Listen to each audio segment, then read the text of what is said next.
In 1980, under pressure to begin construction on what would become his signature project, Donald Trump employed a crew of 200 undocumented Polish workers who worked in 12-hour shifts, without gloves, hard hats or masks, to demolish the Bonwit Teller building on New York's Fifth Avenue, where the 58-story, golden-hued Trump Tower now stands. The workers were paid as little as $4.03 an hour for their dangerous labor, less than half the union wage, if they got paid at all.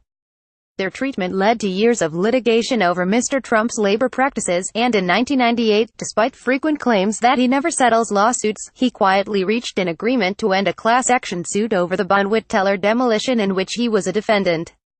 For almost 20 years, the terms of that settlement have remained a secret. But last week, the settlement documents were unsealed by Loretta A. Preska, a U.S. District Court judge for the Southern District of New York, in response to a 2016 motion filed by Time Inc. and the Reporters Committee for Freedom of the Press. Preska found that the public's right to know of court proceedings in a class action case was strengthened by the involvement of the now President of the United States. In a 21-page finding, Preska wrote that the Trump parties have failed to identify any interests that can overcome the common law and First Amendment presumptions of access to the four documents at issue. On the campaign trail and as president, Trump has made curbing immigration one of his top priorities, seeking to close the borders to people from certain Muslim-majority countries and to deport immigrants who are here illegally. The settlement serves as a reminder that as an employer he relied on illegal immigrants to get a dangerous and dirty job done. Katie Townsend, litigation director of the Reporters Committee, called the decision a major victory that goes beyond this one case. It makes clear that both the First Amendment and common law rights of public access apply to settlement-related documents in class actions, she said. Lawyers for Trump were not immediately available for comment.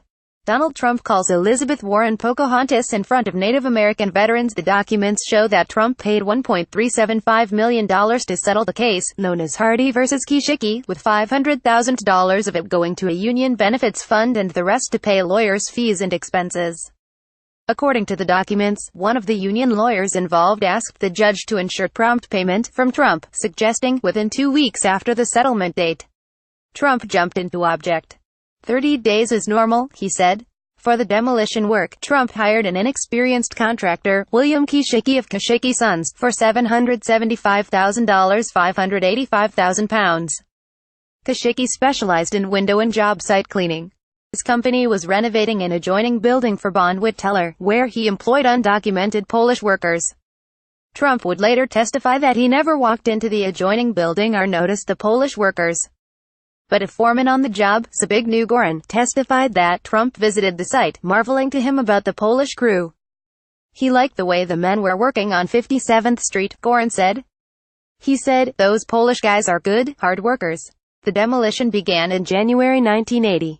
It was hard, dirty work breaking up concrete floors, ripping out electrical wiring and cutting pipes while laboring in a cloud of dust and asbestos. A smaller group of union demolition workers, who were paid much higher wages and, unlike the Poles, over time, often made fun of their Polish co-workers, according to the testimony of Adam Morawiecki, one of the Polish laborers. "They told me and my friends that we are stupid Poles and we are working for such low money," he said. In 1998, Wojciech Kozik described to the New York Times the backbreaking labor on the job. "We worked in horrid, terrible conditions," Kozik said. "We were frightened illegal immigrants and did not know enough about our rights."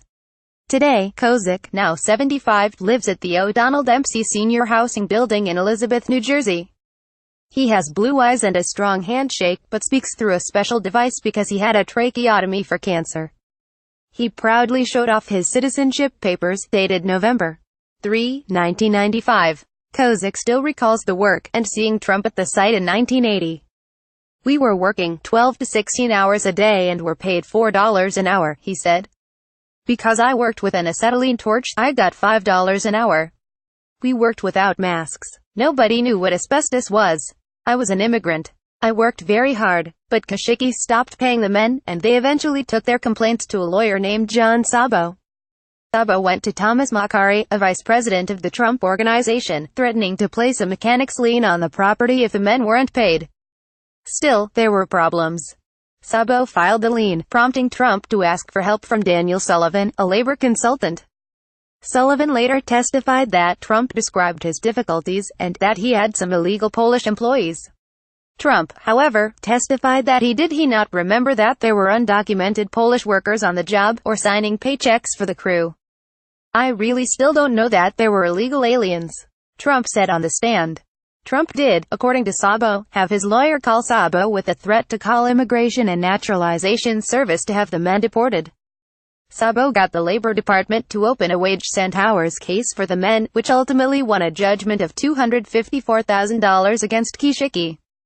Kashiki had signed a contract with Local 79 of the House Wreckers Union.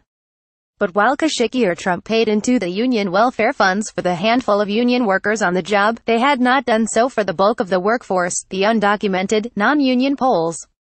A union dissident and former boxer, Harry Didick, brought a case in federal court in 1983 against Kashiki and, eventually, Trump and others, claiming that Kashiki, the union president, and Trump had colluded to deprive the welfare funds of about $600,000.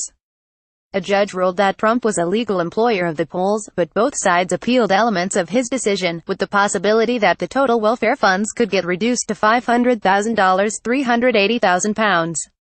On the eve of a second trial, Trump settled. New York Times. More about Trump. Donald Trump Tower migrant labor travel ban reuse content.